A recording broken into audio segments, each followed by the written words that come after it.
இன்றைய நாளை தொடர்ந்து லூக்கா சுவிசேஷத்தை பார்த்து வருகிறோம். இந்த நாளிலே லூக்கா சுவிசேஷம் 10வது அதிகாரம், லூக்கா 10வது அதிகாரம் 38 42 வசனங்கள்.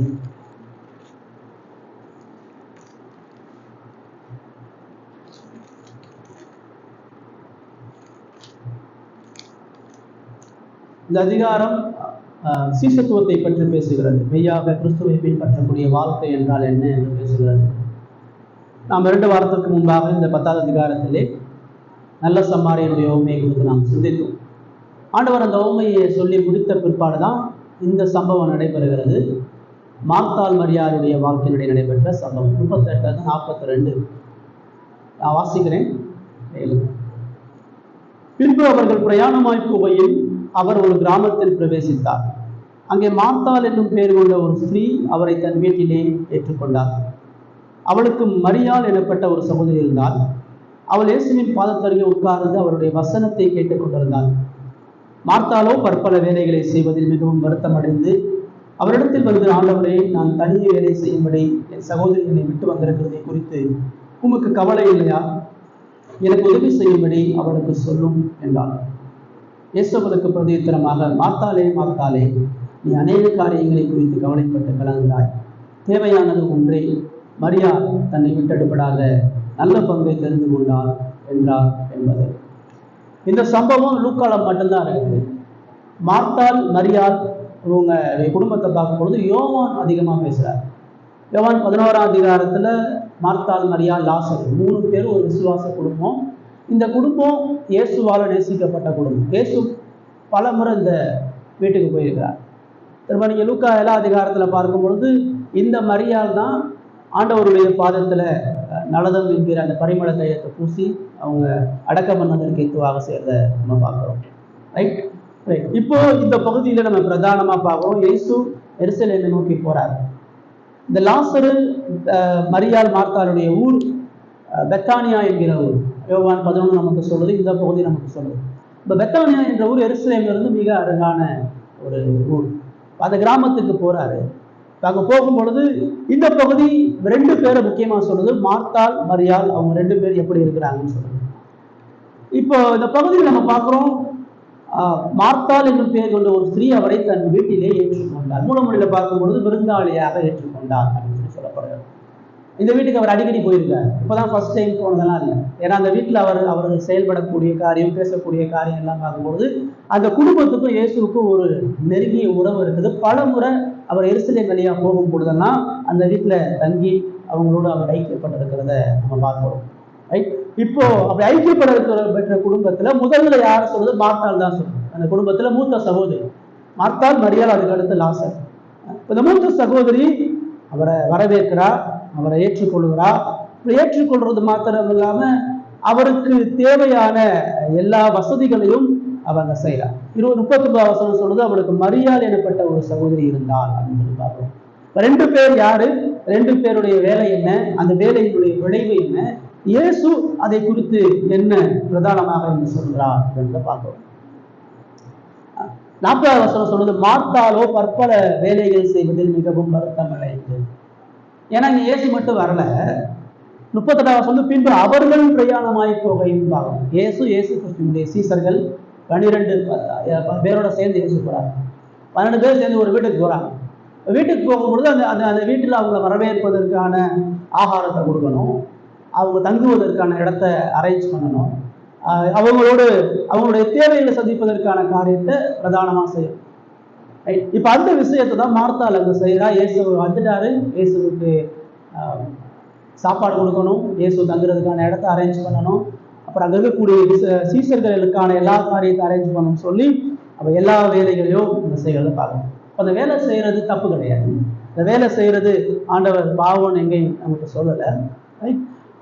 ஆனால் 39 ஒன்று பார்க்குறோம், மார்த்தாள் அநேக வேலைகளை செய்து கொண்டிருக்கும் பொழுது மரியாள் இயேசுவின் பாதத்தருகே உட்கார்ந்து அவருடைய வசனத்தை கேட்டுக்கொண்டு வந்தார். இந்த 2 வித்தியாசத்தை இந்த பகுதி நமக்கு பிரதானமாக சொல்லுது. மார்த்தாளோட சேர்ந்து மரியாள் வேலை செய்ய, மார்த்தாளோட சேர்ந்து மரியாள் இயேசுவுக்கு செய்ய வேண்டிய காரியங்களை அவர் செய்யலை. ஆனால் இயேசுவினுடைய பாதத்தில் உட்கார்ந்து வசனத்தை கேட்டுக்கொண்டு இருந்தார். ஏன் இது ஆண்டவர் பிரதானமா சொல்றாரு. இந்த சம்பவத்தையே முக்கியத்துவப்படுத்தி சொல்றார். இயேசு ஏன் ஒரு வீட்டுக்கு போறாரு? இயேசு அவர் வீட்டுக்கு போறது சாப்பிட்றதுக்கு அல்ல, இயேசு அவர் வீட்டுக்கு போய் தூங்குறதுக்கு அல்ல. இயேசு ஒரு பாவிகளுடைய ஐக்கியப்படுவதற்கான மிக முக்கியமான காரணம் கடவுளோடு அவர்களை ஐக்கியப்படுத்துவதற்காக, அவர்களுக்கு தேவராஜ்யத்தினுடைய மகத்துவங்களை சொல்வதற்காக, அவர்களுடைய ஆத்ம விடுதலைக்கான காரியங்கள் சொல்றதுதான் அவர் போறாரு. இயேசு எங்கெல்லாம் கிராமத்துக்கு போறாரு அங்கன்னா சொல்றாரு, நான் மற்ற ஊர்களிலும் போய் கடவுளுடைய ராஜ்யத்தை பிரசங்கிக்கணும்னு சொல்றாரு. மற்ற ஊர்களில் போய் மக்களோட ஐக்கியப்பட்டு அவர்களுக்கு சந்தோஷமான வார்த்தைகளை சொல்லி அவர்களுக்கு வேண்டிய பிரச்சனைகளை தீர்ப்பதற்காக நான் போறேன் இயேசு எங்கேயுமே சொல்றேன். அப்ப மார்த்தாளுக்கும் மரியாளுக்கும் என்ன தெரியும்? இயேசு எருசலேம் வழியா போகும்போது தன்னுடைய வீட்டுக்கு வர்றாரு அப்படின்னு சொன்னாயே வர்றாரு, கடவுளை குறித்து பேச வர்றாரு, நித்திய வாழ்வுக்குரிய காரியங்களை பேச வர்றார், ஆத்தும காரியங்களை பேச வர்றார், நம்மளை சீர்படுத்த வர்றார், நம்முடைய பாவங்களை சரிப்படுத்த. அதான் எல்லாருடைய நோக்கம், அதுதான் எல்லாருக்கும் தெரியும். இயேசு போற இடம்லாம் அதுதான். மார்த்தாளை மரியாதை அவர் விசேஷ விதத்தில் அவர் சந்திக்க வரார், அவர் தேடி வரார். அநேக முறை அந்த வீட்டுக்கு போன பொழுதும் அவர்களை தொடர்ந்து சந்திப்பதற்கு இருதயத்தை திறந்து கொடுத்தவரா. ஏன்னா இயேசு பின்னாடி ஒரு திரள் கூட்டம் போயிட்டு இருக்கு, பல தேவைகளோடு மக்கள் இயேசுவை நெருக்கிட்டு இருக்கிறார். அவருடைய ஊழியத்தினுடைய இறுதி பகுதிக்குள்ளாக இயேசு கடந்து வந்துட்டு இருக்கிறார். எல்லாவற்றுக்கான பொறுப்புகளை அவர் சரியா செய்து கொண்டு போயிட்டு இருக்கிறார். ஆனால் இதன் மத்தியில அவர் நேசிக்கக்கூடிய இந்த குடும்பத்தை அவர் மறுபடியும் அவர் சந்திக்கிறார்னு சொன்னா அவங்களுடைய ஆவிக்குரிய வாழ்க்கையில எவ்வளவு கரிசனை உள்ளவராக இருக்கிறார். அவர்கள் கடவுளிடத்துல வளரவும், அவர்கள் கடவுளோடு ஐக்கியப்படவும், கடவுளுக்குரிய காரியங்களை அவர்கள் முதன்மையாக தேட வேண்டும் என்கிற நோக்கத்துக்கான தான் வரார். இது அந்த ஊருக்கே தெரியும், 12 சீசர்களுக்கும் தெரியும். ஏன் அவர் லாசர் வீட்டுக்கு போனா அவர் பிரசங்கம் பண்ண போறார், லாசர் வீட்டுக்கு போனா அங்க வேதத்தை துறக்க போறார், அங்க வசனங்களை போதிக்க போறார். இப்போ மார்த்தாளுடைய வேலை என்ன? மார்த்தாள் ஆண்டவர் சமைக்க வேணான்னு சொல்லலை, மார்த்தாள் ஆண்டவர் வீட்டு வேலைகளை செய்ய வேணான்னு சொல்லலை. ஆனால் அதை எப்போ செய்யணும், அதை எந்த நேரத்தில் செய்யணும், அதற்கு எவ்வளவு நேரத்தை கொடுக்கணும், அதை அவளுக்கு அந்த ஞானம் இல்லை. இப்போ இயேசு வந்துட்டாருன்னு சொன்ன உடனே அவருக்கு உணவு கொடுக்கணும், அவருக்கு இடத்த ஆயத்தம் பண்ணணும், அவருக்கு வெளிப்பிரகாரமாக எல்லாத்தையும் செய்யணும்னு தான் ஆசைப்படுறாரு ஒழிய இயேசு எதற்கு தன்னிடத்துல வந்திருக்கிறார்? இந்த வீட்டுக்கு வந்து என்கிட்ட அவர் என்ன எதிர்பார்க்கிறார்? அவருடைய வார்த்தையை கேட்கிறது தான் அவர் பிரதானமாக எதிர்பார்க்கிறார். அவருடைய வார்த்தை முக்கியமானதுன்றதை மார்த்தாள் உணரணும். இயேசுவினுடைய உபதேசமும் இயேசுவினுடைய வசனமும் தன்னுடைய வாழ்க்கைக்கு அவசியமானது என்கிற சிந்தை மார்த்தாளுக்கு அல்ல. ஆண்டவர் இடத்துல மார்த்தாளை பார்த்து, நீ வேலையை செஞ்சு என்னைய வருத்தப்படுத்துற, நீ வேலையை செஞ்சு தப்பான காரியத்தை செய்யணும்னு சொல்லணும். அவர்கள் ரொம்ப அன்போட கூட நீ வேலை செய்வதில் வருத்தம் அடைகிறவளாக இருக்கிற. அப்ப அவன் செய்யற வேலையில பிரச்சனை இல்லை, ஆனால் அவருடைய இருதயமும் அந்த வேலையின் நிமித்தமாக அவர் கொண்டிருக்கக்கூடிய வழிமுறைகளும் தான் தவறு. இப்ப இது வேலையா, இது இப்ப முக்கியமா, இது இப்ப அவசியமா, இது இப்ப பிரதானமானதா? அது இயேசு வனாந்தரத்துல 5000 பேரை போஷிக்கும் போது அதான் நடக்குது. சீசர்கள்லாம் சொல்லுவாங்க, எல்லாரும் பசியா இருக்கிறாங்க, அவங்க சாப்பிட்டு 3 நாள் ஆச்சுன்றாங்க. ஆனா இயேசு அவங்க உபதேசத்தை தான் கொடுக்குறாரு. அவர் பிரசங்கத்தை பண்ணி முடிச்சதுக்கு அப்புறம் தான் அவங்களுக்கான சரீர தேவைகளை அவர் சந்திக்கிறார், அவருக்கான ஆகாரத்தை கொடுக்க. இதெல்லாம் அவங்களுக்கு நல்லா தெரியும். மார்த்தாளுக்கு தான் வாழ்க்கையில எது பிரதானமானது? கிறிஸ்துவ நேசிக்கிறதும், கிறிஸ்துவுக்கு கீழ்ப்படுகிறதும், கிறிஸ்துவ பின்பற்றுகிறத தவிர வேற எதுவும் பிரதானமானது அப்படின்றத அவ யோசிக்காம, நான் ஏதாச்சும் இயேசுவுக்கு செய்யணும், நான் ஏதாச்சும் செயல்படுத்தணும், இது அவளோட வீடு, அவளுடைய செயல்கள். அவங்க தன்னை பிரதானப்படுத்தி தான் எவ்வளவு இயேசுவை கஷ்டப்படுத்து, தான் எவ்வளவு இயேசுக்காக இழக்கிறோம், தான் எவ்வளவு இயேசுக்காக நேசிக்கிறோம், அவளுடைய வழிமுறைகளை பின்பற்றுகிறார். அவர் எதுக்காண்டி வந்திருக்காரு, என்ன நோக்கத்துக்காண்டி, அவருக்கு என்ன பிரியும், அதெல்லாம் யோசிக்க முடியாது. இதையும் மனுஷன் இதுக்கு இருந்தார்கள். இன்னும் மனுஷன் கடவுளை தேடி போகும் பொழுது அவனுடைய சிந்தைகளும் எண்ணங்களும் கடவுள் என்ன சொல்றாருன்றதல்ல.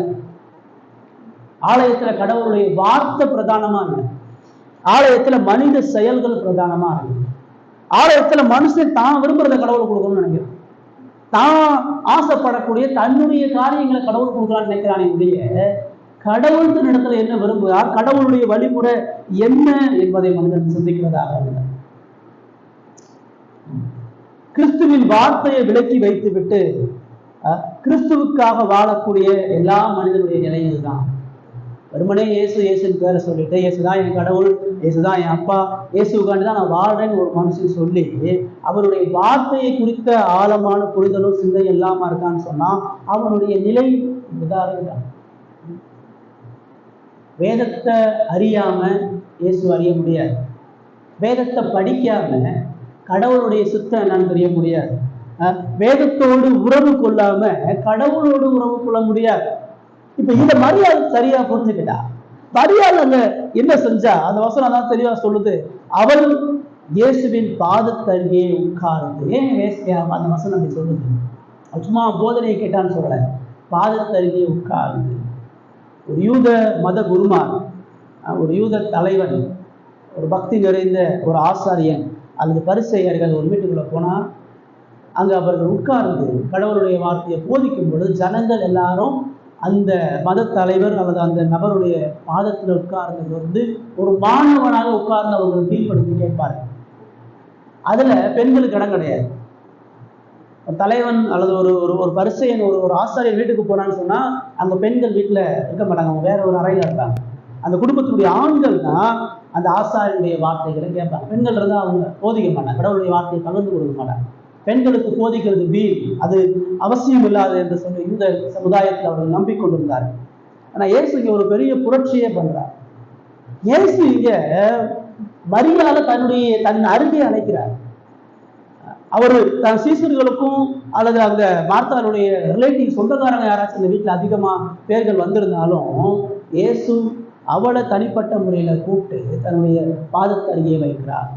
மரியாள் மாத்திரம் அவர் மார்த்தாலையும் கட்டாயம் கூப்பிட்டுப்பார். எல்லாரையும் கூப்பிட்டு தன்னுடைய உபதேசத்தை கேட்கும்படியாக அழைக்கிறார். மரியாள் இயேசுவினுடைய பாதத்தருகே உட்கார். அவர் நெருங்கி போய் அவருடைய உபதேசத்தையும் அவருடைய வசனங்களையும் கேட்பதற்கு தன் இருதயத்தையும் தன் சிந்தையும் செலுத்தினார். அவர் தொடர்ந்து கடவுளுடைய வார்த்தையை கேட்டார். அவர் எப்படி தேர்ந்தெடுக்கிறார் வாழ்க்கையை? மார்த்தால போய் இவ்வளவு போய் இன்னொரு வேலையை செய்யறேன், ஆனா இந்த இதை செய்ய நான் இதை சமைக்கிறேன், நீ இந்த வேலையை செய்ய நான் அந்த வேலையை செய்வேன், எந்த வேலையும் பங்கு போடல.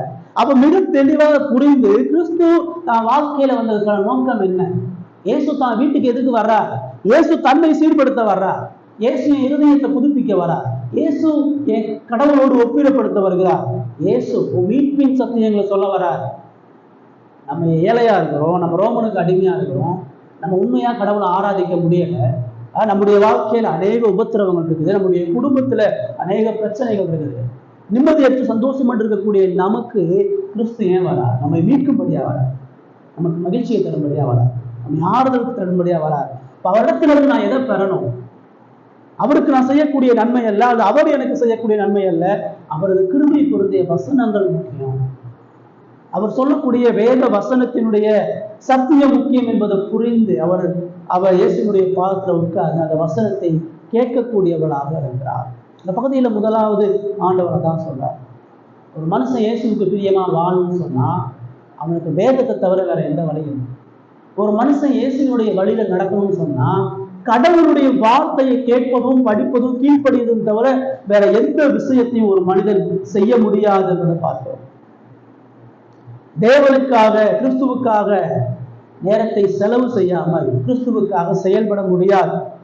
கிறிஸ்துவோடு உறவு கொள்ளாமல் கிறிஸ்துவுக்கு பிரியமான வழிகளையும் வார்த்தைகளையும் ஒரு பொழுதும் செயல்படுத்த முடியாது. ஒரு மனுஷன் கடவுளுக்கு தரக்கூடிய உயர்ந்த ஒரு பரிசு என்பது அவரோட உறவு கொள்றதா, அவரோட ஐக்கியப்படுகிறதா. இதுதான் சங்கீதம் பல இடங்கள் நமக்கு சொல்றது. 119வது சங்கீதத்துல அந்த வேதத்தினுடைய மகத்துவங்களை சொல்லக்கூடிய அந்த சங்கீதம் பல காரியங்களை நமக்கு பிரதானப்படுத்துகிறது. 119வது சங்கீதம் 81வது வசனத்தை வாசிங்க யாராச்சும். 119 81வது வசனம்.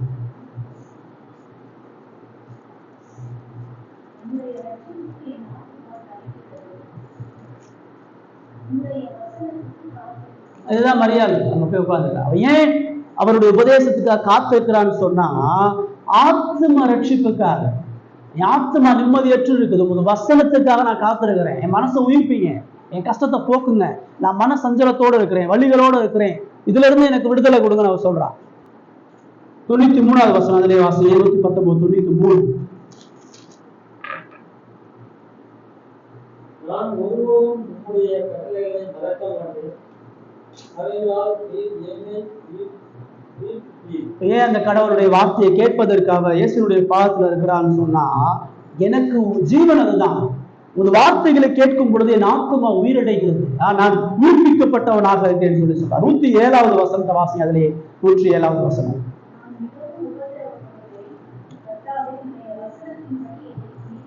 வாழ்க்கையில உபத்திரம் அதிகமா இருக்கு, சஞ்சலத்தை மரியாதை அதிகமா கொண்டு இருக்கிறார். அதனால அவர் சொல்றா, நான் உபத்திரவப்பட்டிருக்கிறனால உங்களுடைய வசனத்தின்படி என்னை உயிர்ப்பியும். உபத்திரவத்திலிருந்து ஜீவன், உபத்திரவத்திலிருந்து விடுதலை கடவுளுடைய வார்த்தைன்றத அறிந்திருக்கிறார். 154வது வசனம். அதுல 154வது வசனம்.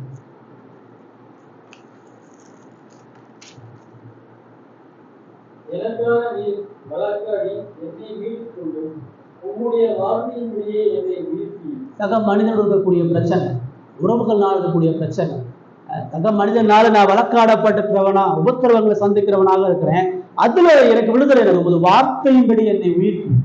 ஒரு வார்த்தை தான் என் மன ஆறுதல், ஒரு வார்த்தை தான் என் ஆத்ம மீட்பு, ஒரு வார்த்தை தான் என் பிரச்சனையை போக்குது, ஒரு வார்த்தை தான் என் உபத்திரத்தை நீக்குது, ஒரு வார்த்தை தான் என்னை உயிர்ப்பிக்கக்கூடியதாக இருக்கிறதுன்றத அவ பிரதானமாக அங்கு சொல்லுகிறத பார்க்கிறோம். இதன் அடிப்படையில தான் மரியாள் இயேசுவினுடைய பாதத்துல வந்து அமர்ந்து அவருடைய வார்த்தையும் அவருடைய உபதேசத்தையும் கேட்கிறவர்களாக இருக்கிறார். நம்முடைய வாழ்க்கை எப்படி இருக்குது? நம்ம இயேசுக்கு பிரியமா வாழணுன்றோம், இயேசுதான் நம்முடைய ஆண்டவர்ன்றோம், இயேசுவை நம்ம நேசிக்கிறோன்றோம், இயேசுவுக்காக அநேக காரியங்களை செய்யணுன்றோம். ஆனா வேதத்தோட நம்முடைய நேரம் அவ்வளவு செலவு பண்றோம். வேதத்தோட செலவு செய்யக்கூடிய நேரம் தான் இயேசுவோட நமக்கு இருக்கக்கூடிய உறவை புதுப்பிக்கக்கூடிய நேரம். ஆனா இயேசுவை அதிகமா அறியவும், இயேசுவுக்கு அதிகமாக கீழ்ப்படியவும், இயேசுவினுடைய அதிகமான அவருடைய வார்த்தைகளை கேட்டு சிந்திக்கக்கூடிய காரியம்னா என் மனசுல மகிழ்ச்சியும் சமாதானத்தையும் உபத்திரவத்தை போக்குகிறதையும் என் சக மனித வழக்குகளை இருந்து விடுவிக்கிறதாக இருக்கிறது. ஆனா நம்ம என்ன செய்யறது இல்லை. நம்ம காலையில இருந்துச்சு ஒரு அரை மணி நேரம் 1 மணி நேரம் பைபிள் படிச்சுட்டு நான் வேதம் வாசிட்டேன் அப்படின்னு. இயேசுடைய வாழ்க்கையை விட்டு கவனிச்சு பார்த்தீங்கன்னா இயேசுவையும் வேதத்தையும் எங்கேயுமே பிரிக்க முடியாது. அவர் ஏதோ அதிகாலையில போய் ஜெபம் பண்ணிட்டு அதிகாலை பைபிள் வாசிச்சுட்டு மற்ற நேரம்லாம் அவருடைய வேலையை பார்த்துட்டு இல்லை. அவருடைய வாழ்க்கையில் சந்திக்கக்கூடிய மனிதர்கள், அவருடைய வாழ்க்கையை இருக்கக்கூடிய நிகழ்வுகள் எல்லா இடங்களிலும் வேதத்தை தியானமாக கொண்டு வாழ்ந்தார். இந்த சங்கீதக்காரனாகிய தாவீதா தான் சொல்றான், உங்களுடைய வேதம் நாள் முழுவதும் தியானம். காலையில படிச்ச அந்த வேதம் நைட்டு தூங்குற வரைக்கும் இருதயத்தை விட்டு போக வேண்டும். அப்பதான் உபத்திரவத்திலிருந்து மேற்கொள்ள முடியும், அப்பதான் பிரச்சனையிலிருந்து விடுதலை தர முடியும், அப்பதான் இருதயத்துக்கான மன ஆறுதலை பெற்றுக்கொள்ள முடியும். கிறிஸ்தவ வாழ்க்கை அப்படி இருக்குதா? அரை மணி நேரம் 1 மணி நேரம் பைபிள் வச்சுட்டு திரும்ப 2 மணி நேரம் டிவியை பார்த்துருக்கீங்க, அல்லது 3 மணி நேரம் செல்போன் நோண்டிருக்கீங்க, அல்லது சம்மந்தம் இல்லாத இடத்துல சம்மந்தம் இல்லாத கதையை பேசிட்டு. நம்முடைய ஆவிக்குரிய வாழ்க்கையினுடைய ஆபத்து என்பது இயேசுவினுடைய உறவிலிருந்து நம்ம அனுதினமும் பிரிக்கப்பட்டிருக்கிறோம். நம்ம இந்த மாத்தால போல அவளுக்கு வார்த்தை முக்கியம் இல்லை, அவளுக்கு பல வேலைகள் முக்கியம். அவ இயேசு கண்டு வேலை செய்யறேன்றா. அவ வீட்டு வேலை செய்யறது இயேசு கண்டு தான் செய்யறா, இயேசுக்காக தான் சமைக்கிறா, இயேசுக்காக தான் எல்லாம் அரேஞ்ச் பண்றா. ஆனா அது பிரதானமானதா, அது அவசியமானதா? அது இயேசு விரும்புறாரா? அவளை வீட்டுல சாப்பிட வரேன்னு சொன்னாரா? இல்ல சாப்பாடு கேட்டாரா? இல்ல அவ வீட்டுல அவ ஸ்டே பண்ண போறேன்னு சொன்னாரா? அவர்கிட்ட எதையுமே அவ கேட்கல. அவளா சில காரியங்களை செய்து, அவளா சில விஷயங்களை செய்து இது ஆண்டவருக்கு அவசியமானது, தேவையான அவன் நினைச்சிட்டு இருக்க. நிறைய நேரம் நம்முடைய கிறிஸ்தவ வார்த்தை இப்படிதான். கடவுளுடைய வார்த்தை என்ன சொல்லுது, கடவுளுடைய சித்து என்ன சொல்லுறதெல்லாம் பார்க்குறது. நம்மளா சில காரியங்களை செஞ்சு இதெல்லாம் கடவுளுக்கு தெரியும். அதனால இன்னைக்கு ஆராதனைகள் எல்லாம் பார்த்தீங்கன்னா தேவ வழிமுறைகளை விட்டு விலகி இருக்குது. மனுஷன் என்ன விரும்புறானோ அதான் அவன் ஆராதனைகளை செயல்படுத்துறான். 15 பாட்டை வைக்கிறான், பல இசை கருவிகளை அவன் பயன்படுத்துறான், தனி மனித சாட்சியை சொல்றான், இந்த ஊழியன்றான், அந்த ஊழியன்றான், முழுகிறவு ஜெபன்றான், காத்திருப்பு கூட்டன்றான், அக்கினி அபிஷேக ஆராதனைன்றான், துதிய ஆராதனைன்றான். இதெல்லாம் கடவுள் கேட்கிறாரா?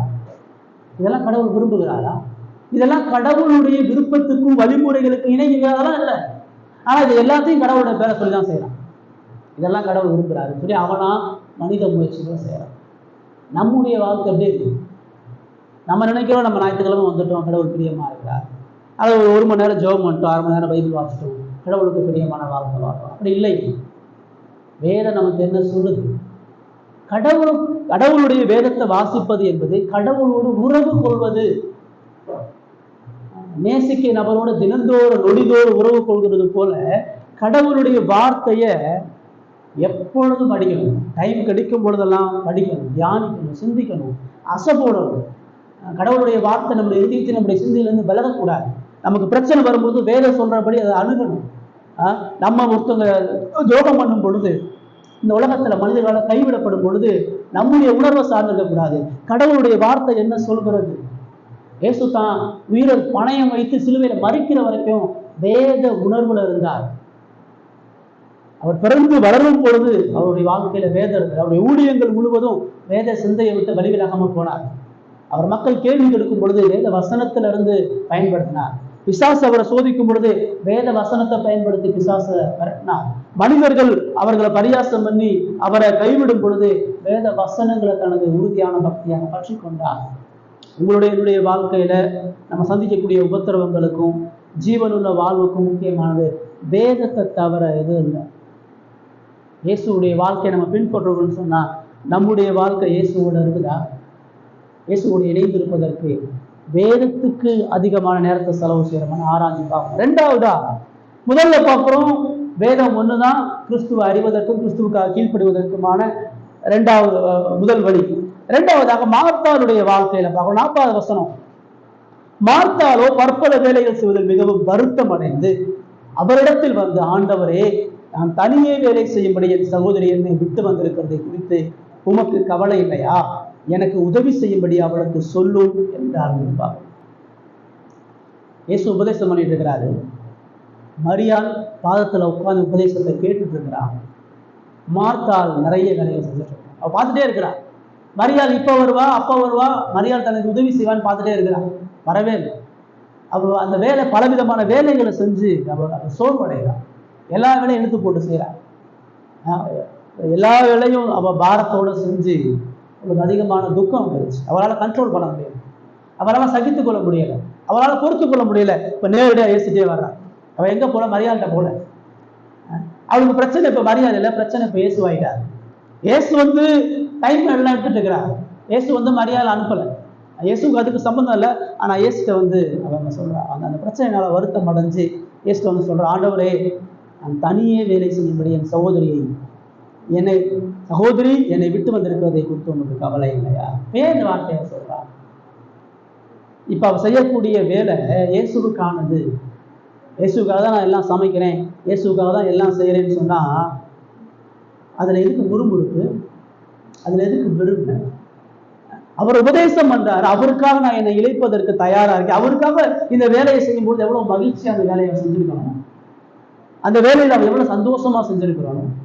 அவருடைய உபதேசம் ஒரு பக்கம் இருந்த பொழுதும் அந்த அந்த அந்த உபதேசத்தை மதிக்கிறவளா அல்லது அவரை உண்மையாகவே அன்பு கூறுகிறவளாக இருந்தான்னு சொன்னா, அவர் தனியால அந்த அவ்வளவு வேலையை செஞ்சாலும் அவர் நமக்காக எழுந்து நம்முடைய குடும்பத்துக்காக இவ்வளவு நேரத்தையும் காலத்தையும் நம்முடைய வீட்டில் உட்கார்ந்து கடவுளுடைய வார்த்தையை போதித்திருக்கும் பொழுது அவருக்காக நான் அடுப்படியிலையும் மற்ற இடத்துலையும் தன்னை இழக்கிறதுல எந்த விதத்திலையும் குறைஞ்சு போக மாட்டேங்கிறேன் அப்படிங்கிறாங்க. அவளுடைய இருதயம் உண்மையாகவே இயேசுவை பிரதானப்படுத்தி இல்லைன்றதை காட்டுது.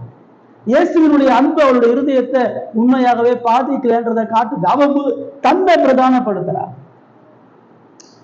வேதம் இல்லாத வாழ்க்கையினுடைய ஆபத்தை இங்க பார்க்கிறோம். அதாவது கிறிஸ்துவற்று செய்யக்கூடிய ஒவ்வொரு செயல்களும் எவ்வளவு சஞ்சலமானவை, கிறிஸ்துவற்று வாழக்கூடிய ஒவ்வொரு வாழ்க்கையும் ஒவ்வொரு முயற்சியும் எவ்வளவு வழி நிறைந்தவை அப்படின்றதான் இந்த மார்த்தாளுடைய வாழ்க்கை நமக்கு பிரதானமா சொல்லும். கடவுளுடைய வார்த்தையை கேட்க நான் செவிய விளக்குறா. அவளுக்கு வேத உபதேசம் பிரதானமா தெரியல, இயேசு பேசக்கூடிய சத்தியம் முக்கியமானதா தெரியல. அவளுக்கு அதை விட பலவிதமான வேலைகள் பிரதானமா தெரிஞ்சது. இப்ப அந்த வேலை அவளுக்கு கவலையாயிருச்சு. எதை இயேசுக்கு செய்யணும்னு ஆசைப்பட்டாலோ, எதை இயேசுக்காக இழக்கணும்னு ஆசைப்பட்டாலோ அது எல்லாமே அவளுக்கு வலிகளையும் காயங்களையும் துக்கங்களையும் ஏற்படுத்தி இருந்துச்சு. முக்கியமில்லாத அழிந்து போவதற்குரிய காரியங்களை குறித்து அதிகமான உழைப்பையும் நேரத்தையும் செலவு செஞ்சா அதனுடைய விளைவு என்னன்றத இந்த மார்த்தாளுடைய வாழ்க்கை நமக்கு சொல்லுது. மெய்யான நல்ல பங்காகிய இயேசுவை விட்டுட்டா, இயேசுடைய உபதேசத்தை விட்டுட்டா, இயேசுவினுடைய வாழ்க்கையை விட்டுட்டா, இயேசுவோடு உள்ள உறவை விலக்கிட்டு இயேசுவை அடைய பார்க்கறான். இயேசுவை விலக்கி வச்சுட்டு மகிழ்ச்சி சமாதானத்தை அடைய பார்க்கறான். இயேசுவை விலக்கி வச்சுட்டு செய்யக்கூடிய எல்லா வேலைகளிலும் நிம்மதியும் சமாதானத்தையும் அடைந்த இறுதியில அவன் தோத்து போறான். வேதத்தை விட்டு விலகிற ஒவ்வொரு மனிதனுடைய நிலையினுடைய ஆபத்தை அது சொல்லும். கிறிஸ்துவினுடைய பாதத்துக்கு வராத ஒவ்வொரு மனிதன் மரியாதை போல வேலையை நிப்பாட்டிட்டு இயேசுடைய பாதத்தில் உட்கார்ந்துருந்தான்னு சொன்னா எனக்கு இவ்வளோ கவலை தேவையில்லை, இவ்வளோ சஞ்சலம் தேவையில்லை. எது பிரதானமானதோ அதை ஒதுக்கினால, எது அவசியமானதோ அது அவளுக்கு அனாவசியமான காரியமா ஆனதுனால அவளுக்கு அவசியமானது இப்போ வீணான காரியமா போயிடுச்சு. என்ன நினைச்சிருப்பா, ஒரு நல்ல விருந்து, ஒரு நல்ல சாப்பாடை கொடுத்து இயேசு மகிழ்ச்சிக்குள்ளாக ஆகலாம், அவர் ஒரு நல்ல சௌகரியமான இடத்த அவர் கொடுத்து அவருடைய இருதயத்தை மகிழ்ச்சி ஆகலாம். கேட்டாரா? அவர் சொல்ற அருகனுக்கு கூடுதல் உண்டு, ஆகாயத்து பறவைகளுக்கு உண்டா, தூங்குறதுக்கு எனக்கு இடம் இல்லைன்றார். அவரா சாப்பிடாம இருந்திருக்கிறாரு. அவர் அநேக இக்கட்டுகளை, துயரங்களை, அநேக ஊழிய பாரங்களை சுமந்திருக்கிறார். இதெல்லாம் அவருக்கு அவசியமே இல்லை. ஆனா அவள் சுயமாக செய்யக்கூடிய காரியங்கள் மூலமா, சுயமாக இழக்கக்கூடிய அவளுடைய சுய இழப்புகள் மூலமா கிறிஸ்துவை பிரியப்படுத்தலாம் என்ற அவளுடைய சுய முயற்சி அவளுக்கு தோல்வியிலையும், அவளுக்கு வருத்தத்திலையும், அவளுக்கு சஞ்சலத்திலையும் கொண்டு போய் நின்றது. கிறிஸ்துவற்ற மனிதனுடைய பரிதாபமான வாழ்க்கை, கிறிஸ்துவனுடைய பாதத்துக்கு அனுகிரகம் வராத மனிதனுடைய மோசமான நிலையை அது கடவுளுடைய வார்த்தையை கேட்காம கடவுளுக்கென்று வேலை செய்ய முடியாது. கடவுளுடைய உபதேசத்துக்கு செவி கொடுக்காம கடவுளுக்கு மகிமையாக ஒரு பொழுது மனிதன் வாழ முடியாது. இந்த மாத்தாளுக்கு அதுதான் புரியல. வார்த்தை இல்லாம கடவுளுக்கு பிரியமா வாழ நினைக்கிறார்.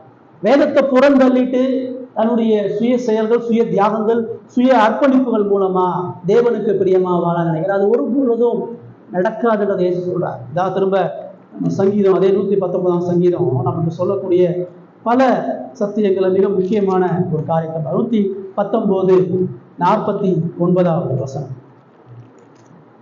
119:49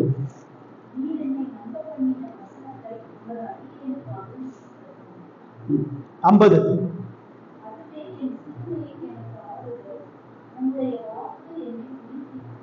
மார்த்தாளுக்கான வார்த்தை தான் சொல்றாரு, தேவனது உபதேசம் உள்ள வார்த்தைகள் தான் சிறுமையில் எனக்கு ஆறுதல். நான் கவலைகளோடு கஷ்டங்களோடு இருக்கும் பொழுது இந்த வார்த்தை ஒண்ணுதான் எனக்கு ஆறுதல். 82வது வசனம், அதுல 82, 119:82.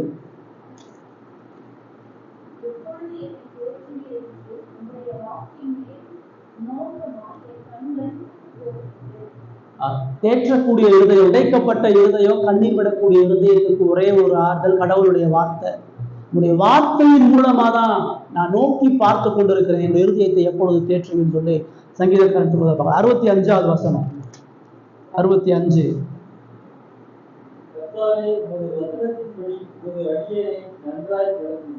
66 சேர்ந்தே வாசனம்.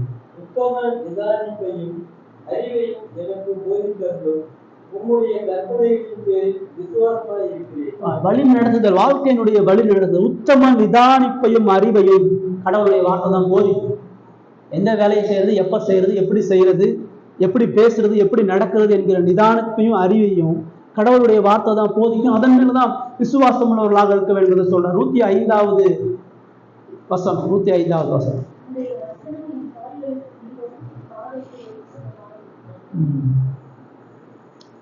அவருடைய வசனம் தான் வாழக்கூடிய வழியை காட்டுகிறதாக இருக்கிறது, பாதைக்கு வெளிச்சமாக இருக்கிறது, வாழ்க்கைக்கான எல்லா வகையிலும் மகிழ்ச்சி சமாதானத்தையும் கொண்டு வருகிறதாக இருக்கிறது. 130வது வசனம்.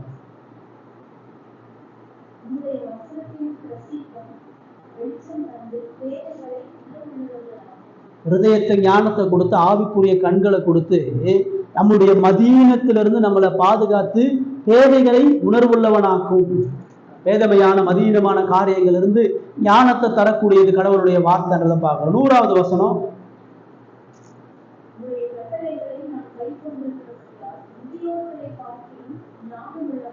ஞானம், அறிவு எல்லாம் வேதத்துல தான் வருது. அந்த கட்டளைகளை நான் கை கொள்ளும் பொழுது வயதான எல்லா அனுபவசாலிகளை பார்க்கிலும் ஞானம் உள்ளவனாக இருக்கிறேன். சாலமோனுடைய வாழ்க்கை, தாவீதுடைய வாழ்க்கை இப்படியாக இருக்கிறது என்று பார்ப்போம். இப்போ மார்த்தாளுடைய பிரச்சனை என்ன? தேவனது வார்த்தை இல்லாமல் தேவனுக்கு பிரியமாய், தேவனுக்கு மகிமையாய் வாழ முடியும் என்று. நான் இயேசு அப்படி அது செய்ய முடியாது என்றார். இயேசுவை விலக்கி வச்சுட்டு, வேதத்தை விலக்கி வச்சுட்டு இயேசுக்காக செய்யக்கூடிய எந்த செயலும் அற்பமானது, பிரயோஜனமற்றது. அது ஒரு பொழுதும் தேவனது மகிமை காண்டி செயல்படுத்தப்பட முடியாது. வேத வழியை விட்டு நான் எதெல்லாம் கடவுளுக்காக செய்யணும் அதெல்லாம் கடவுளால் நிராகரிக்கப்படுகிறது. வேதம்லாம் நீங்க பார்க்கலாம். சவுளுடைய வாழ்க்கை அதுதான். அமலேக்கியுடைய அந்த அந்த பட்டணத்தை முழுவதையும் அழிச்சிட்டு வர சொல்றார். அமலேக்கில் ஒண்ணு கூட மீதியாக வைக்காதுன்னு சொல்றார். அவன் போய் அங்க எல்லாத்தையும் அழிச்சிட்டு நலமான ஆடு மாடுகள்லாம் வீட்டுக்கு வரான். சாமுவேல் கேட்கிறான், எப்படி இதை நீ அழிக்காம விட்ட? என்ன சொல்றான், இந்த ஆடு மாடுகள்லாம் கடவுளுக்கு பலி செலுத்த, இது எங்களுக்கு இல்லை, கடவுளுக்காக இதை நாங்கள் செஞ்சோம்ன்றான்.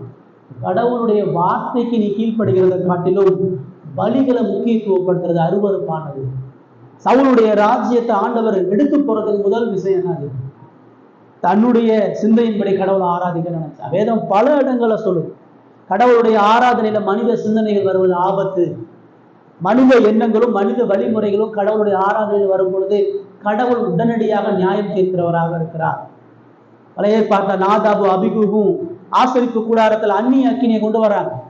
ஆண்டவர் சொல்றாரு, இந்த தூப கலசத்துல இந்த அக்கினியை சுமந்து கொண்டு இந்த மனுஷன் தான் கொண்டு போகணுன்றாங்க.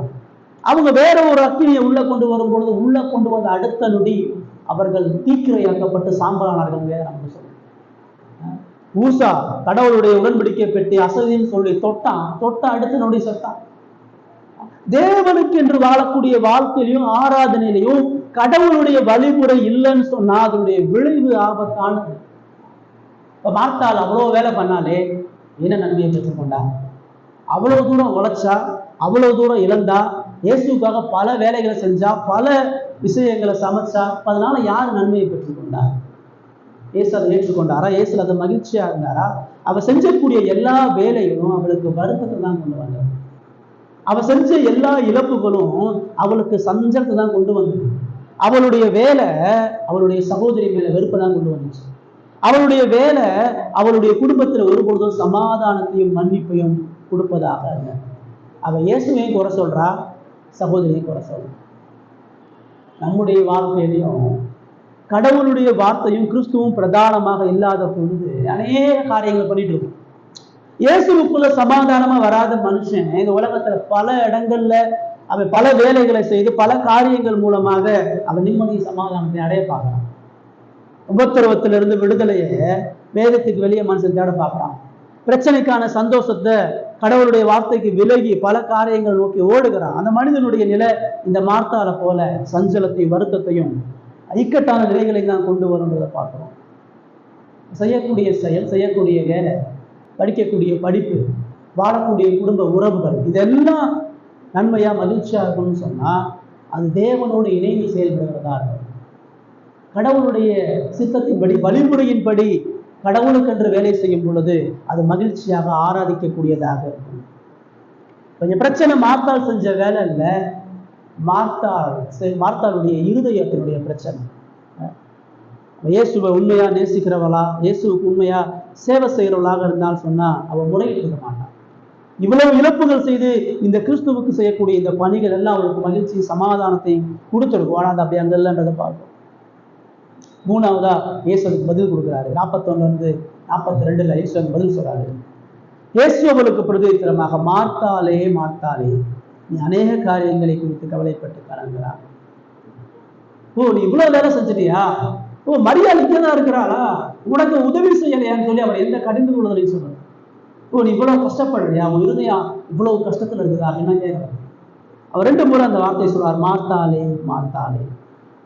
அதாவது அவருடைய அன்பினுடைய வார்த்தை. அவர் இருதயத்தில் எவ்வளவு தூரம் பாரப்பட்டார். எருசலேமே எருசலேமே அழுகிறார். ஒரு வார்த்தையை 2 முறை பயன்படுத்தும் பொழுது அதனுடைய முக்கியத்துவத்தை உணர்கிறோம். இந்த இடத்துல மார்த்தாளே மார்த்தாளேன்னு சொல்லும் பொழுது அவ எவ்வளவு மதியீனமா, எவ்வளவு புத்தியீனமா, அவளுடைய இழப்புகள் வலிகள் எல்லாம் எவ்வளவு தேவனற்று இருக்கிறது என்கிற பாரத்தோடு சொல்றாரு, நீ அநேக காரியங்களை குறித்து கவலைப்பட்டு கலங்குகிறாய். இயேசு இல்லாத இருதயம் கவலை அதிகமா சுமந்திருக்கும். இயேசு இல்லாத இருதயம் அநேக துயரங்களை சுமந்திருக்கும். இயேசு இல்லாத இருதயம் அநேக முறுமுறுப்புகளையும் கவலைகளையும் சுமந்திருக்கும். இயேசு மத்தேயு 5 தான் சொல்றாரு, கவலைப்படுவதனால் எவன் உங்கள் சயத்தில் ஒரு முளத்தை கூட்டுவான். கவலைப்படுறது முதல் பாவம், முறுமுறுக்கிறது பாவம். கடவுள் கொடுத்த நிலைகளில் இருந்து சஞ்சலத்தையும் இக்கட்டுகளையும் கடவுளுக்கு முன்பாக நம்ம தெரிவிக்கிறது ஒரு பாவமான நிலை. அதான் அவர் சொன்னாரு, நிறைய விஷயத்தை குறித்து கவலைப்படுறேன். நிறைய விஷயத்தை குறித்து கவலைப்படுறது மாத்திரம் இல்லாம நிறைய விஷயத்தை குறித்து நீ கலங்குறவராக இருக்கிற, ஒரு இதயத்துல நிம்மதியும் சமாதானத்தை இழந்திருக்கிற. நான் உன் கூட இருக்கிறேன், உன் வீட்டில் இருக்கிறேன், ஆனா நீ மகிழ்ச்சிட்டு இருக்கிற. நான் உன் வீட்டுக்கு வந்திருக்கிறேன், நீ சந்தோஷமா இருக்கிற. நான் உன் கூட இருக்கிறேன், உன்னோடு ஐக்கியப்பட விரும்புகிறேன், ஆனா நீ மன நிம்மதி இல்லாம இருக்கிற. வாழ்க்கை எப்படி இருக்குது? நானே உன் கூட இருந்தும் உன் வீட்டுல இருந்தும் நீ எப்படி இவ்வளவு துக்கத்தோடையோ கவலைகளோட இருக்கிறன்னு சொல்ற. என்னைய விட்டுட்டு என்னைய கனப்படுத்தாம, என்னைய முதன்மையாக எண்ணாம, எனது வார்த்தையை பிரதானமாக எண்ணாம நீ செய்யக்கூடிய செயல்களும் நீ இழக்கக்கூடிய இழப்புகளும் ஒரு நன்மைகளையும் கொண்டு வராதுன்னு சொல்றாரு. நீ எவ்வளவு இழந்தாலும் எவ்வளவு வேலை செஞ்சாலும் நீ சமாதான சந்தோஷத்தை அடைய முடியாது. என்ன பிரதானப்படுத்தாம, என்ன ஐக்கியப்படுத்தாம நீ ஒரு பொழுதும் மகிழ்ச்சியை அளிக்க முடியாது. என் வாழ்க்கையில முறுமுறுப்பு, என் வாழ்க்கையில பயம், என் வாழ்க்கையில சந்தேகம், என் வாழ்க்கையில ஆழமான வெறுமை இருக்குன்னா ஏசு இருதயத்தில் இல்லாதனால. ஏசு இருக்கக்கூடிய இடத்துல முறுமுறுப்பு, மகிழ்ச்சி, சஞ்சலங்களும் இருக்காது. மரியாள் அங்க முறுமுறுக்கலையே, மரியாள் அங்க இக்கட்டுல இல்லையே. மரியாள் இங்க என்ன ஆண்டவரேன்னு சொல்லி முறுமுறுக்கல. அவன் மனரமியமா இயேசுவுக்காக தன்னுடைய இருதயத்தை ஒப்பு கொடுத்தவளாக இருக்கா. இயேசு இல்லாத இருதயத்துல உபத்திரவம் பெருசா இருக்கும். இயேசு இல்லாத இருதயத்துல பிரச்சனைகள் பெருசா இருக்கும். இயேசு இல்லாத இடத்துல சூழ்நிலைகள் பெருசா இருக்கும். இயேசு சிறுசாதான் இருக்கார். அவளுக்கு வேலை முக்கியம், அவளுக்கு ஆயத்தம் முக்கியம், அவளுக்கு உணவு முக்கியம், எல்லாம் முக்கியம். இயேசு முக்கியம். அவள் இயேசு முக்கியம் படுத்திருந்தானா மற்ற வேலைகள் அவளுக்கு ஒரு பொழுதும் பிரதானமாக தெரியாது. இயேசு பெரிதாக தெரிகிற இருதயத்தில் கவலைகளும் உபத்திரவங்களும் ஒரு பொழுதும் ஒரு பொருட்டாக எண்ணப்பட மாட்டாதுன்றதை பார்ப்போம். இதே சங்கீதத்துல மறுபடியும் நம்ம பார்க்கும்போது 119 70வது சங்கீதம் 119 70 காசி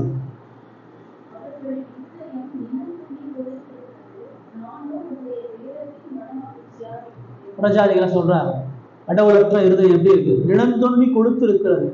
அவன் புசிப்பும் குடிப்புமா வாழ்றான். அந்த உலக சந்தோஷத்தினால நிரம்பி அவன் மாம்சத்துல கொளுத்திருக்கிறான். ஆனா அவனுடைய வேதத்தில் மனமகிழ்ச்சியா இருக்கிறான்.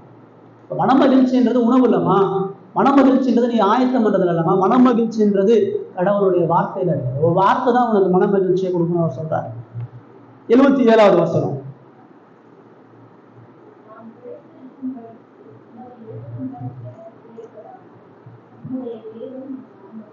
வேதனை மனமகிழ்ச்சி எப்போ இருக்கும்?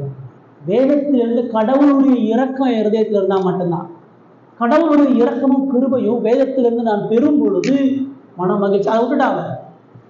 மார்த்தால் இயேசுவினுடைய வாயிலிருந்து வரக்கூடிய கிருபையுள்ள வசனங்களை விட்டுட்டார். தான் இருதயத்தை லகுவாக்கக்கூடிய உபதேசத்தை விட்டுட்டார். தான் ஆத்ம வழிகளை போக்கக்கூடிய வேதத்தை விட்டுட்டார். தான் மன சஞ்சலத்தை நீக்கக்கூடிய வேத உபதேசத்துக்கு செவியை விலகிட்டார். வேதத்தை விட்டு விலக்கி மன மகிழ்ச்சியை தேட போனா சங்கீதக்காரன் சொல்றான், மன மகிழ்ச்சி என்பது கடவுளுடைய இறக்கங்கள் கிடைக்கும் பொழுது. 92வது வசனம். அதே இதுல 92வது வசனம்.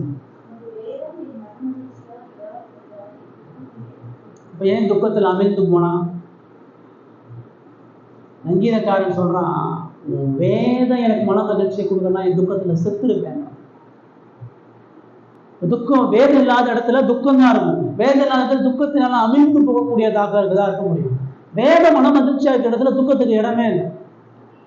வேதத்தை நான் மன மகிழ்ச்சியா கொண்டு இல்லைன்னு சொன்னா என்னுடைய பிரச்சனைகளும் என்னுடைய கவலைகளும் என்னுடைய உலக நிகழ்வுகளும் என் அழிவுகளுக்கு யாரை கொண்டு போய் விடுத்துரும்னு சொல்லி அவன் சொல்றான். 111வது வசனம். 111வது வசனம்.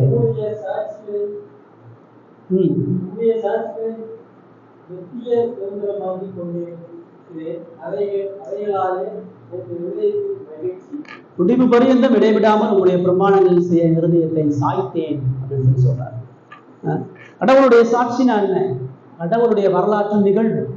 வேதத்துல கடவுள் எப்படி இடைப்பட்டார், எப்படி தன்னை வெளிப்படுத்தினார் என்பதை நான் சுதந்திரமாக கொண்டு அதை அணைத்துக் கொள்ளும் பொழுது அதான் இருதயத்துல மகிழ்ச்சி கொடுக்கணும். அவருடைய குணாதிசயம், அவருடைய செயல், அவருடைய வல்லமை, ஞானம், இது எல்லாத்தையும் முடிவு பரியந்தான் நான் கை கொள்கிறவனாக இருக்கேன். 143வது வசனம். 143. இக்கட்டும் நெருக்கமும் என்னை பிடித்தது, ஆனாலும் உம்முடைய கற்பனைகள் என் மகிழ்ச்சி. மகிழ்ச்சி. தாவீது சொல்றான், இக்கட்டுகள் இருக்கிறேன், நெருக்கத்துல இருக்கிறேன், மரண தருவாயில உயிர் போகக்கூடிய நிலையில இருக்கிறேன், ஆனாலும் உன்னுடைய கற்பனைகள் என் மன மகிழ்ச்சி. என்ன நடந்தான்னு சிங்க கெபிலையும் சங்கீதம் பாடுவான், சிறைச்சாலையிலும் கடவுளை துதிப்பான், உளையான சேற்றுக்குள்ளாக அமிழ்த்தப்பட்டாலும் கடவுளுடைய மகிமையை மனுஷன் உயர்த்த முடியும். அது எப்ப? வேத மன மகிழ்ச்சியா இருக்கும் பொழுது. இக்கட்டுகள் நெருக்கங்களும் சூழ்ந்திருந்தாலும் வேத மகிழ்ச்சியா இருக்கும் பொழுது அங்க சமாதானம் மகிழ்ச்சி. பேசுங்க.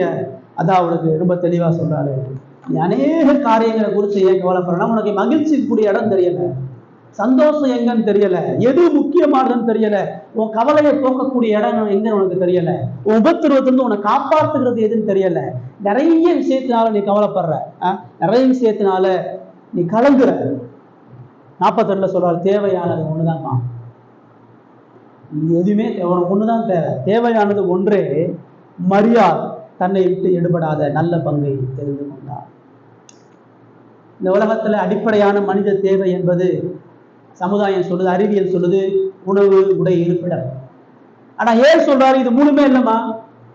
உலக வழிக்கு ஏசு சொல்றதுக்கு எவ்வளவு முரணா இருக்குது. நீ சாப்பாடு இல்லை, இடம் இல்லை, அதான் ஆயத்தப்படுத்திட்டு இருக்கிறா. சாப்பாடு, இடம், அடிப்படையான காற்று, இதெல்லாம் சொல்லிட்டு இருக்கிறான். அவன் சொல்றாரு அதெல்லாம் இல்லைம்மா, உனக்கு தேவையானது ஒன்னே ஒண்ணுதான், மரியாள் எடுத்துக்கொண்ட பங்கு.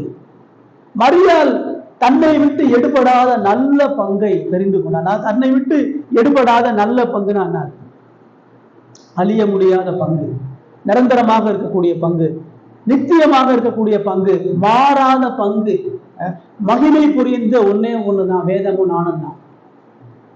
வேதமும் கிறிஸ்துவம் தான் ஒரு மனிதனுக்குரிய அடிப்படை தேவை. கிறிஸ்துவ அவருடைய வார்த்தையை தவிர வேற எதுவும் மனிதனுக்கு மகிழ்ச்சி, சமாதானத்தை தர முடியாது. இயேசுவ அவருடைய வார்த்தையும் தவிர எந்த ஆறுதலையும் சமாதானத்தையும் மனுஷன் பெற முடியாது. அதுக்கு தான் அவர் அந்த வீட்டுக்கு போனார். அந்த வேதத்தின் ஊடாக அந்த மேசியாவினுடைய ராஜ்யத்தை பிரசங்கிக்க தான் போனார். வேத வசனங்களை அவங்களுக்கு விளக்க காட்டி, நீ வர இருக்கக்கூடிய ரட்சகரை நம்பு, வர இருக்கக்கூடிய நித்திய வாழ்க்கையை நம்பு, வர இருக்கக்கூடிய தேவ ராஜ்யத்தை விசுவாசம் சொல்றது தான் வீட்டுக்கு போனார். அது மரியாதை பிடிச்சுக்கிட்டா, மாக்கால விட்டுட்டா, பேச அவளுக்கு சொல்றாரு, அதுதாம உனக்கு தேவை, மகிமைக்குரிய நித்திய மீட்பும் ரட்சிப்பும் தான் உனக்கு தேவை. விலை உயர்ந்த ஒரே ஒரு பொக்கிஷம் இயேசு மட்டும்தான். இயேசு என்கிற விலை உயர்ந்த பொக்கிஷத்தை நீங்க காணக்கூடிய ஒரே ஒரு இடம் வேதம் மட்டும்தான். வேதத்துக்கு வெளியே இந்த கிறிஸ்துவின் என்கிற பொக்கிஷத்தை நீங்க ஒரு பொழுதும் பெற்றுக்கொள்ள முடியாது. அவரே தேடப்பட வேண்டிய விலை உயர்ந்த முத்து, அவரை வாஞ்சிக்கக்கூடிய மிக உயர்ந்த மேன்மைக்குரியவராக இருக்கிறார். எல்லாவற்றையும் இழந்து பெறப்படக்கூடியவர் கிறிஸ்து ஒருவரை மட்டும்தான். அவர் மட்டும்தான் ஆறுதல், அவர் மட்டும்தான் நிம்மதி, அவர் மட்டும்தான் சமாதானம், அவர் மட்டும்தான் விடுதலை. அவரோடு உறவு கொள்வதும் அவர் கண்டறிவதையும் தவிர வேற எந்த மகிழ்ச்சி சமாதானமும் இல்லைன்றத மார்த்தாளுக்கு அவர் அங்க சொல்றார். மரியாள் தன்னை விட்டு எடுபடாத நல்ல பங்கு, என்னைக்குமே அவளை விட்டு போகாத ஒண்ணு தெரிஞ்சுக்கிட்டா, அவளை கைவிடாத ஒண்ணு, அவற்றிலிருந்து மாறாத ஒண்ணு, இன்னென்றுமா அவ கூட இருக்கக்கூடிய மகிமையான மீட்பையும் கிறிஸ்துவையும் அவள் பிடித்து கொண்டா. அதுதான் மனிதனுக்கு அவசியமானது என்று சொல்றார். இப்ப முதல்ல பார்த்தோம், இயேசுவை தவிர வேற எந்த வழியிலையும், வேதத்தை தவிர வேற எந்த வழியிலும் மனுஷன் இயேசு அறிய முடியாது. இயேசுவற்று செய்யக்கூடிய எல்லா செயல்களும் சஞ்சலமானது. மூணாவது, கிறிஸ்து ஒருத்தர் மட்டும்தான் மனிதனுடைய அடிப்படை தேவை. வேதத்திலிருந்து இயேசுவை பெற்றுக் கொள்கிறத விட மனிதனுக்கு மகிழ்ச்சி, சமாதானம். இதுதான் நமக்கு சிலுவை சொல்லுது. இறுதியா நம்ம சிலுவையை நோக்கி பார்க்கும்போது சிலுவை எனக்கு என்ன சொல்லுது? வேதம் அவசியமானதுன்னு சொல்லுது. வேதத்தை தவிர வேற எந்த சமாதானமும் இல்லைன்னு சொல்லுது. இயேசுவினுடைய வாழ்வு முழுவதும் வேதத்தினுடைய வெளிச்சம் தான். இயேசு எந்த புதிய உபதேசத்தையும் காட்ட வரல, எந்த புதிய வாழ்க்கையும் சொல்ல வரல, எந்த புதிய டெக்னிக்கையும் பயன்படுத்த வரல. இயேசுவினுடைய முதல் அடிப்படை நோக்கமே மக்களை வேதத்துக்கு நேராக திருப்புறது தான். வேதத்தை ஒழுங்கா படி, வேதத்தை தியானி, வேதத்திலிருந்து கடவுளை பார், வேதத்திலிருந்து கடவுளுடைய சந்தோஷத்தை பெற்றுக்கொள், வேதத்திலிருந்து கடவுளுடைய ரட்சிப்பை பெற்றுக்கொள், வேதத்திலிருந்து நித்திய மகிமையை பெற்றுக்கொள். இதுதான் உங்களுக்கு எனக்கு கொடுக்கப்பட்ட ஒரே ஒரு வார்த்தை. நியாய பிரமாணத்தை கொடுக்கும்போது அதான் சொல்றாரு, இந்த நியாய பிரமாண வார்த்தை உன் இருதயத்துல எப்பயுமே இருக்கணும். நீ உட்காரும் பொழுதும் நடக்கும் பொழுது எழுந்திருக்கும் பொழுதும் உன் பிள்ளைகளுக்கு உனக்கு இந்த வார்த்தையை உபதேசி போதின்ற. ஏதோ என்னைக்கே ஒரு நாள் படிக்கிறது இல்லை, ஏதோ ஒரு நாளைக்கு அரை மணி நேரம் 1 மணி நேரம் படிக்கிறது இல்லை. வேதம் நமது சுவாசமாக இல்லாம நம்ம வாழ்க்கை மகிழ்ச்சி சமாதானமே அடையாது. இயேசு பிறந்ததுல இருந்து அவர் வாழ்ந்த பொழுது கூட அவருடைய பாடு, மரணம், அவருடைய சிலுவையினுடைய அடக்கம், உயிர்ப்பு எல்லாம் நமக்கு என்ன சொல்லுது? ஒரு மனிதனுக்கு வேதம் தான் முதன்மையானதுன்னு சொல்லுது. வேத வசனம் தான் முதன்மை. ஏன்னா இந்த வேதத்தை நீங்க உற்று கவனிக்கும் பொழுதுதான் இயேசுவினுடைய குணாதிசயத்தையும் இயேசுவினுடைய அன்பையும் ருசி பார்க்க முடியும்.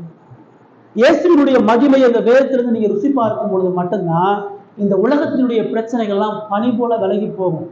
உங்க இதயம் இலகுவாகுவதற்கும், உங்க ஆத்மா சமாதானத்தை அடைவதற்கும், உங்க பிரச்சனைகள் இருந்தெல்லாம் நீங்க மீட்கப்பட்டு மகிழ்ச்சி சமாதானத்தை பெற்றுக்கொள்ளணும்னு சொன்னா இயேசுனுடைய பாதத்துல உட்காரணும். அதை செய்றீங்களா?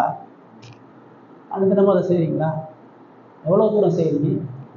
ஏதோ நீங்க வாசிட்டு மூடி வச்சுட்டு போயிடுறீங்க, அதுக்கப்புறம் அந்த வார்த்தை உங்க இதயத்துல செயல்படுவதே. எத்தனை வசனம் உங்களுக்கு தெரியும் பாவத்தை குறிச்ச வசனம்? எத்தனை வசனம் மனிதன் முழுமையாக வீழ்ச்சியில விழுந்துட்டான்? எத்தனை வசனம் அவங்களை எடுத்து காட்ட முடியும்? இயேசு குறிப்பிட்ட மக்களுக்காக தான் மரித்தார் என்கிறதுல சத்தியத்தை எத்தனை பகுதியில் உங்களால சொல்ல முடியும்? நித்திய வாக்கு தான் முக்கியமானதுன்றதை எவ்வளவு தூரம் நீங்க சொல்ல முடியும்? இன்னைக்கு இருக்கக்கூடிய கள்ள போதனைகள் இருக்கக்கூடிய ஜனங்களுக்கு இந்த வேதத்தை விளக்கம் காட்டி சத்தியத்தை சொல்லக்கூடிய அறிவு இருக்குதா? நீங்க எதை நம்பணும்ன்ற சொல்றதுக்காச்சும் உங்களுக்கு பைபிள் தெரியுமா? திருச்சுவ தேவன் தான் பைபிள் சொல்றாரு, மரியாள் கடவுள் இல்லை, புனிதர்கள் கடவுள் இல்லைன்னு சொல்றதுக்கான வசனம் எங்க இருக்கு தெரியுமா? சும்மா வாயில சொல்றதில்லை. இதுக்குதான் நீங்க வேதத்தை படிக்கணும், தியானிக்கணும். ஆதியாகமத்திலிருந்து வெளிப்படுத்தல் வரைக்கும் திரும்ப திரும்ப படிச்சுட்டே இருக்கணும். வெறுமனே உபதேசத்தை கேட்கறது மாத்திரம் இல்லை, வசனிக்கிறத கேட்கறது மாத்திரம். நீங்க தனிப்பட்ட முறையில இந்த வேதத்தோட செலவுமா மரியாதை தெரிந்து கொண்டா ஏசு ரொம்ப தெளிவா சொல்றாரு. அவ கரெக்டா சூஸ் பண்ணிட்டாப்பா, வாழ்க்கை எப்படி வாழணுன்றத முடிவு பண்ணிட்டான். நம்ம அப்படி வாழ்றது இல்லை, அதெல்லாம் நம்ம வாழ்க்கையில உபத்திரம் வருது. நம்ம இந்த மார்த்தால போய் நிறைய செய்யும், இது இப்படி ஆகி போச்சு, இது இப்படி ஆயிடுச்சு, இதுக்கு ஆள் இல்லையே, இதுக்கு தீர்வு இல்லையே, இவ்வளவு பிரச்சனை தலைக்கு மேல போகுது. ஏன்னா நம்ம ஏன் பார்த்துறோம்? நம்ம வெளியவே பார்த்துட்டு இருக்கிறோம், இந்த உலகத்தையே பார்த்துட்டு இருக்கிறோம், இந்த உலகத்தினுடைய உபத்திரவங்களே பார்த்துட்டு இருக்கிறோம், இந்த உலகத்தினுடைய மனித காரியங்களே பார்த்துட்டு இருக்கிறோம். இதெல்லாம் நிறுத்துங்க. மார்த்தால போல அநேக வேலையை செஞ்சுட்டு இருக்காங்க. ஆர்த்தால போல கடவுளற்று வேலையை செய்யாதீங்க. வேலையே செய்யாம எல்லா நேரமும் உட்காந்து வேதம் பண்ணிங்க நான் சொல்லலை. கடவுள் உங்களுக்கு கொடுத்துருக்கக்கூடிய வேலையும் வேத சிந்தனையோட செய்யுங்க. கடவுள் உங்களுக்கு கொடுத்துருக்கக்கூடிய பொறுப்புகளை இயேசுவை போல அவருடைய உறவுல இருந்து செய்யுங்க. அவ இயேசுவை நினைச்சு அந்த வீட்டு வேலையை பார்த்துருந்தான்னு சொன்னா அவளுக்கு எவ்வளவு ஆறுதல், எவ்வளவு சமாதானம். இயேசுவை போல அந்த வேலையை செஞ்சுன்னு சொன்னா எவ்வளவு மன மகிழ்ச்சியா வந்திருப்பாங்க. அவளுக்கு ஏன் கவலை, அவளுக்கு ஏன் துக்கம்? அவருடைய வார்த்தை என்ன சொல்றதுன்னு தெரியல, அவருடைய வார்த்தையினுடைய மகத்துவத்தை உணரல. அவரை ஒதுக்கி வச்சுட்டு, அவருடைய வார்த்தையை ஒதுக்கி வச்சுட்டு அவருக்கு பிரியமான வாழக்கூடிய வாழ்க்கை என்பது சஞ்சலமானது. உங்களுடைய என்னுடைய வாழ்க்கை விருந்துடக்கூடாது. நீங்கள் நானும் என் துக்கத்தோட சஞ்சலத்தோட என் நிம்மதியற்று இருக்கிறோம்னு சொன்னா நமக்கு இயேசுவோடு நெருங்கிய உறவு இல்லை. இயேசுவை நீங்கன்னு ஃப்ரெண்டா? இயேசு உங்களை பார்த்து சொல்லுவாராங்க என் ஃப்ரெண்டு.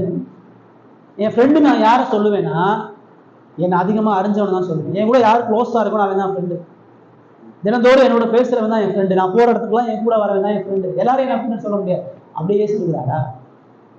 நீங்கள் வேலை செய்யும்போது, படிக்கும் பொழுது, நடக்கும்போது, உட்காரும் போது, நடந்து போகும்பொழுது இயேசுவோடு நெருங்குறவர்களாக இருக்கீங்களா?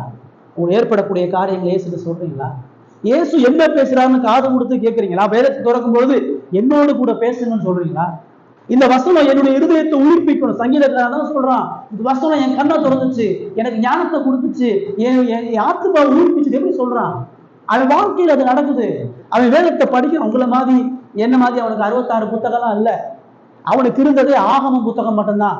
முதல் 5 ஆகமத்தை பார்த்துட்டு அவன் சொல்றான், இந்த வழி எனக்கு சத்தியம், எனக்கு ஜீவன், எனக்கு ஆறுதல், எனக்கு நிம்மதி, எனக்கு மன மகிழ்ச்சி என்ன சொல்றான். நம்ம இவ்வளோ புத்தகத்தை வச்சிருக்கிறோம், இயேசுவினுடைய மகிமையை தெளிவாக எழுதி வச்சிருக்கிறோம். ஆனால் அதுக்கு நம்ம நேரம் செலவு செய்ய மாட்டேங்கிறோம், நம்ம படிக்க மாட்டேங்கிறோம். இந்த வாழ்க்கையினுடைய அடிப்படையான பிரச்சனை வேதத்தோடு இணைந்து வேத மனிதர்களாக நம்ம வாழ முடியும். என்னைக்கு இந்த வேதத்தை மேன்மையாக எண்ணி இந்த உலகத்தினுடைய பல பொழுதுபோக்குகள், தேவையற்ற காரியங்கள்லாம் நேரத்தை குறைச்சிட்டு இதுக்கு நீங்க நேரத்தை செலவு செய்றீங்க. உட்கார்ந்து வாசிச்சுட்டே இருங்க, படிங்க, தியானிங்க, எழுதுங்க, நோட்ஸ் எடுங்க. 2 வருஷத்துக்கு ஒரு பைபிளை மாத்திக்கிட்டே இருங்க. உங்க பைபிள் அப்படியே இருக்கு 10 வருஷமா, புதுசாவே வச்சிருக்கீங்க. பைபிளை திருப்பிக்கிட்டே இருங்க, படிச்சுக்கிட்டே இருங்க, மைண்ட்ல ஏத்திக்கிட்டே இருங்க. ஸ்கூல்ஸ்ல படிச்சக்கூடிய பாடங்கள்லாம் எப்படி மைண்ட்ல இருக்குது? என்னைக்கோ படிச்ச ஏபிசிடி, என்னைக்கோ படிச்ச 1 2 3 இன்னைக்கு மைண்ட்ல இருக்குதுன்னா என்ன காரணம்? அப்படி இருக்குங்க வசனம். நம்முடைய வாழ்க்கையில அவ்வளவு கஷ்டப்பட்டு நேர செலவு பண்ணி வேதத்தை படிக்கும் பொழுது மட்டும்தான் இயேசுவை போல கடவுளுடைய மகிமை விளங்கும்படியா வாழ முடியும். இயேசுவினுடைய வாழ்க்கை முழுவதுமா வேதத்தை உயர்த்துகிறதா, வேதத்துக்கு தான் உயிரை கொடுத்தார். வேத வார்த்தை எங்கேயும் கரை பெற்றக்கூடாதுன்றதுக்காண்டி தான் தன்னுடைய ஜீவனையும் சிறுமையை ஒப்புக் கொடுத்தார். என்னுடைய வாழ்க்கையிலேயே அப்படி இல்லைன்னு சொன்னா, நம்ம பாவத்தை நேசிக்கிறோம், நம்முடைய மாம்சத்தை நேசிக்கிறோம், இந்த உலகத்தை நேசிக்கிறோம், இந்த உலகத்தினுடைய எல்லா கவர்ச்சிகளுக்கு இச்சைகளுக்கு ஆட்படுகிறவர்களாக இருக்கும். இந்த உலகத்தான போல வாழ முற்படுகிறோம். இன்னமும் இந்த உலகம் நிரந்தரம் நம்பிட்டு இருக்கிறோம், இன்னமும் இந்த உலகம் சந்தோஷத்தை கொடுக்க நம்பிட்டு இருக்கிறோம். இந்த உலகத்தினுடைய மனிதர்களும் உறவுகளும் இந்த உலகத்தினுடைய சூழ்நிலையும் நமக்கு மன மகிழ்ச்சியை தருன்னு நினைக்கிறோம். அதான் தோத்து போகும். இதெல்லாம் மாறணுங்க என்னுடைய மகிழ்ச்சிக்கு நினைக்கிறோம், இதெல்லாம் சரியாகணுங்க நினைக்கிறோம். இந்த பிரச்சனைலாம் இதெல்லாம் போகவே போகாது. சாகுற வரைக்கும் இந்த உலகத்துல உங்களுக்கு உபத்திரம் உண்டுன்னு தான் சொல்லியிருக்கிறார். இந்த உலகத்துல பாடுகள் உண்டு இருக்கிறார், சிலுவை இருக்குன்றார். நீங்க சிலுவையே இல்லாத வாழ்க்கை வாழ ஆசைப்படுறீங்க, இந்த சிலுவையே இருக்கக்கூடாதுங்க, சோபோகமா வாழ ஆசைப்படுறீங்க. அதுங்க இயேசு கிடையாது. நீங்கள் நானும் மகிழ்ச்சியா, மன மகிழ்ச்சியா, சந்தோஷமா இயேசுவோட வாழ்றதுக்கு சிலுவை தேவை, பாடுகள் தேவை, உபத்திரவங்கள் தேவை. இதன் மத்தியில் கிறிஸ்து தனது மேன்மையான ரட்சிப்பையும் தனது மகிமையான நித்திய வாழ்வுக்குரிய காரியங்கள் சொல்றார். உலகத்தில் இருக்கக்கூடிய உபத்திரவங்கள் பிரச்சனைகள் நமக்கு என்ன சொல்லுது? இந்த மார்த்தால இருக்கக்கூடிய கவலை, இந்த கஷ்டம் என்ன சொல்லுதுன்னா, இயேசுக்கிட்ட போறான், இயேசுக்கிட்ட தான் விடுதலைன்றதை அறிந்து கொள்வதற்காக அந்த சூழ்நிலை தேவன் அனுமதிக்கிறார். இந்த பிரச்சனை எல்லாம் விட்டுரு, இந்த தேவையில்லாத இடத்தெல்லாம் உங்களுடைய கவலைகளை போக்காது, ஏன்டவா என் பாதத்துல உட்காரு, மரியாதை போல என்னுடைய உபதேசத்தை என்னோட ஐக்கியப்படு, உனக்கு நிம்மதி, சமாதானம், ஆறுதல். அதை செய்யுங்க. திருச்சபையா இந்த புதிய வருடத்துக்கு நம்ம நுழைய போறோம். அவ்வளோ இந்த 1 மாசம் கடந்து முடிஞ்சு 1 மாசம் தான் இருக்கு. புதிய வருடத்திலாவது திருச்சபையா நம்ம எல்லாரும் வேத அறிவுல, வேத ஞானத்துல, வேதத்துக்கு கீழ்ப்படுகிறதுல நம்ம வாழ்வோம். அதுதான் அவருக்கு மகிமையான வாழ்க்கை. ஒருவேளை இன்னமும் அப்படிப்பட்ட விருப்பமும் சிந்தைகள் இல்லைன்னு சொன்னா நம்ம இன்னும் பாவத்துக்கு அடிமையாக தான் இருக்கிறோம். இந்த பாவத்திலிருந்து விடுதலை பெறுவதற்கு இயேசு கிறிஸ்து தான் ஒரே சிலுவை மரணம் நமக்கு சொல்லக்கூடிய ஆழமான சத்தியம். வேதத்துக்காக உயிரை கொடுக்க தயாராக தான் சொல்றோம். வேதத்துக்காக ஒன்றை சுட்டரிப்பதற்கு தயாராக. அவர் வேதத்துக்கு கீழ்ப்படியலன்னு சொன்னா உங்களுக்கு எனக்கு ரட்சிப்பு. நீங்களும் நானும் இந்த வேதத்தை படிக்கணும், கீழ்ப்படியணுன்றதுக்கானே தான் அவர் உயிரை கொடுத்திருக்கிறார். உங்களுக்கு எனக்கு வெறுமனே பாவ மன்னிப்பையும் வெறுமனே சமாதானத்தை உண்டாக்குறது மாத்திரம் இல்ல, நீங்களும் நானும் அவருடைய பிரமாணங்கள் கீழ்ப்படிந்து பரிசுத்தமா வாழ்வதற்கும் சிலுவையில தன் ஜீவனை ஒப்பு கொடுத்திருக்கிறார். சிலுவையை நீங்க நோக்கி பார்க்கும் பொழுது ஒரு வேதத்தை எப்படி நேசிக்கணும்னு நீங்க பார்க்கலாம். சிலுவையை நோக்கி பார்க்கும் பொழுது வேதத்துக்கு எப்படி கீழ்ப்படியணும் நீங்க நோக்கி பார்க்கலாம். சிலுவையை நோக்கி பார்க்கும் பொழுது வேதத்தின்படி வாழ்ந்தால் என்ன நடக்குங்கிறத பார்க்கணும். அது பாடுகளை சொல்லுது, மகிமையை சொல்லுது. அந்த பாடுகள் மூலமாக கடவுளுடைய மகிமை வெளிப்பட்டது. நீங்க இயேசுவின் நிமித்தமாக உபத்திரவங்களை, பாடுகளை சந்திக்கிறதுனா கடவுளுடைய மகிமையான ரட்சிப்பு உங்களுக்குள்ளாக செயல்படுவதற்கான ஆதாரம். கடவுள் உங்களுடைய உபத்திரவங்கள்ல பயணம் பண்ண வைத்து, வேதத்துக்கு கீழ்ப்படிய வைத்து தன்னுடைய மகிமையை உலகத்தை காட்டுறார். மனைவியை சந்திக்கக்கூடிய எதிர்ப்புகளை நீங்க விசுவாசமா இருக்கிறது உங்க மனைவியும் பிள்ளைகளும் ரட்சிப்பு நடத்தும். இந்த உபத்திரவத்தை நீங்க சந்திக்க வேணாம், நீங்க பாடுக்க சர்ச்சுக்கு போவீங்க, அவங்க பாடுக்க கோயிலுக்கு போவாங்க. இந்த உபத்திரவத்தை நீங்க சந்திக்கும் பொழுது மட்டும்தான் அவர்கள் கடவுளை அறிவதற்கான வாய்ப்பை திறந்து கொடுக்கிறோம். தவறான உபதேசங்களுடைய கள்ள போதனைகளை நம்ம எதிர்க்கிறோம். வேதத்துக்கு கீழ்ப்படியும் பொழுது உலகத்துக்கு எதிராக யுத்தம் பண்றோம். அந்த யுத்தம் இருக்குதா? அது செய்யறோமா? அப்படி இல்லைன்னா ஆண்டவரே இந்த புதிய மாதத்திலாவது எங்களுக்கு எப்படிப்பட்ட வேத பிரகாரமான சிந்தையை கொடுங்க. மார்த்தால போல அலைந்து திரியவளா இல்லாம மரியாதை போல உங்களுடைய பாதத்தில் தரித்திருந்து உங்க வசனத்துக்கு முக்கியத்துவம் கொடுத்து எங்களுக்கான ஆறுதலையும் சமாதானையும் ஒரு வேத வசனத்திலிருந்து கற்றுக்கொள்ளக்கூடிய இருதயத்தை கொடுங்க. உங்களோடு உறவு கொள்ளக்கூடிய இருதயத்தை கொடுங்க. நீ யார் என்பதை அறிந்து கொள்ளக்கூடிய இருதயத்தை கொடுங்கன்னு சொல்லி வேதத்தை ஆழமா கவனமா மரியாதை போல அவருடைய பாதத்திலிருந்து படித்து ஜெபித்து அவருக்கு பிரியமா வாழ்வோம். கர்த்தர் அவருடைய மகிமையை நம்மிடத்திலே செயல்படுத்துவார்.